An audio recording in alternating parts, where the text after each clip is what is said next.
मित्रों, आप सभी को मेरा नमस्कार। यानी मैं शांति भूषण समीक्षा अधिकारी उत्तर प्रदेश सचिवालय आप सभी लोगों को अपने यूट्यूब चैनल पर आपका स्वागत करता हूं।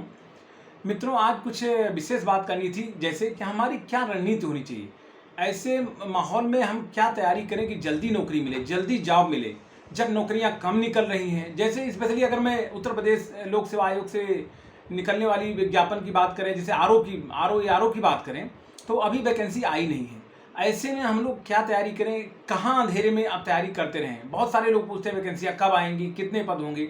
इसके लिए मैंने कई बार बता चुका हूँ, लगभग 250 पद होंगे और दिसंबर तक वैकेंसी आएगी। यानी अभी 6 महीने का समय है एग्ज़ाम देने में।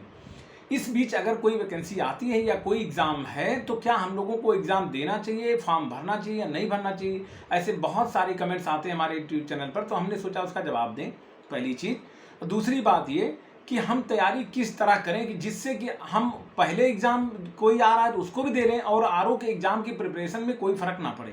क्योंकि आरओ की परीक्षा तो होनी ही होनी है और आरओ एक सम्मानित पद है। उत्तर प्रदेश सचिवालय एक शीर्षक संस्था में आप आकर के इसका गौरव बढ़ाएंगे, तो इसके लिए भी ज़रूरी है कि आप लगातार पढ़ते रहें।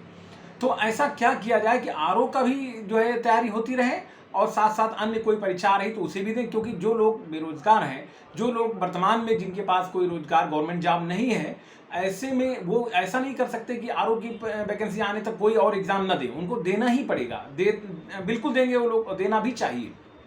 उसके लिए क्या क्या सावधानी करें, क्या रणनीति बनाएं कि जल्दी जो है सिलेक्शन हो जाए हमारा किसी न किसी सर्विस में। उसके बाद में आपके पास आसमान खुला है, आप बीसीएस बने, आईएएस बने, आरओ बने, कुछ भी बने। तो जब तक आरओ की वैकेंसी नहीं आ रही है, आप सभी के लिए मेरा ये सुझाव है, जो भी वैकेंसीज आ रही हैं, स्पेशली अभी 2018 वीडियो की वैकेंसी थी, तो वो एग्ज़ाम होने जा रहा है, उसको भी दें। यूपी पीसीएल में निकली हुई वैकेंसी, उसको भी एग्ज़ाम फॉर्म जरूर डालें। साथ ही साथ पेट का एग्ज़ाम आपके सामने 15-16 अक्टूबर को है। अब ऐसे में सावधानी क्या करें कि आरओ की तैयारी पर कोई फर्क ना पड़े और ये एग्ज़ाम भी क्लियर हो जाए। मित्रों, आपने फॉर्म भरा, मान लीजिए जैसे जो वीडियो का एग्ज़ाम होने जा रहा है, या आपको यूपी पीसीएल का एग्ज़ाम होने जा रहा है, या पेट का एग्ज़ाम होने जा रहा है, उसके लिए सबसे ज़्यादा सावधानी इस बात की ज़रूरत है कि आप कॉमन सिलेबस पहले देख लीजिए। कॉमन सिलेबस को देखिए, जो पोर्शन कॉमन है, जैसे जीएस के ज्योग्राफी है, हिस्ट्री है, और आपकी हिंदी है, साइंस, जनरल साइंस है, इकोनॉमी है, थोड़ी सी रीजनिंग भी कॉमन होती है। केवल इंग्लिश एक ऐसा पोर्शन नहीं होता जो कि आरओ में मेंस में आता है, प्रीलिम्स में नहीं आता है। तो आप कॉमन पोर्शन को सबसे पहले तैयार करिए। आप जैसे यूपी पीसीएल में इंग्लिश भी आनी है, दीजिए। पेट में इंग्लिश भी 5 क्वेश्चन आने हैं, उसको भी दीजिए। तो आप इंग्लिश की अलग से टाइम निकालिए। अगर आप अनएम्प्लॉयड हैं, बहुत सारा टाइम है आपके पास, तो पहले कॉमन सिलेबस की तैयारी करें और बचे हुए समय में जो सिलेबस डिफरेंट सिलेबस जो है उसकी भी तैयारी आप करते रहें। तो यूपी पीसीएल या वीडियो का एग्ज़ाम या पेट का एग्ज़ाम जो आ रहा है, उसके सारे सिलेबस को अच्छी तरह देख लें और सारे प्रीवियस पेपर के खूब जितना ज़्यादा हो सके, देखिए इसका कोई जवाब नहीं है, जितना प्रीवियस पेपर सॉल्व करेंगे, चाहे वो मैथ्स में हो, रीजनिंग में हो, हिंदी में हो, ज्योग्राफी में हो, हिस्ट्री में हो, इकोनॉमी में हो, साइंस में, किसी भी सब्जेक्ट में प्रीवियस पेपर हल करने का कोई जवाब नहीं है। यानी जो प्रीवियस पेपर लगातार हल करेगा उसका सिलेक्शन पक्का है। मैं इसी रणनीति को बार बार दोहराता हूँ। जितना मैक्सिमम आप क्वेश्चन की प्रैक्टिस करेंगे, सिलेक्शन के रास्ते उतना आसान होते जाएंगे। तो फॉर्म भरने की बात मैंने की, फॉर्म सारे भरे। ऑब्जेक्टिव है, एक्सपीरियंस मिलता है, एग्ज़ाम से एक्सपीरियंस मिलता है, उसका कोई नुकसान नहीं होगा।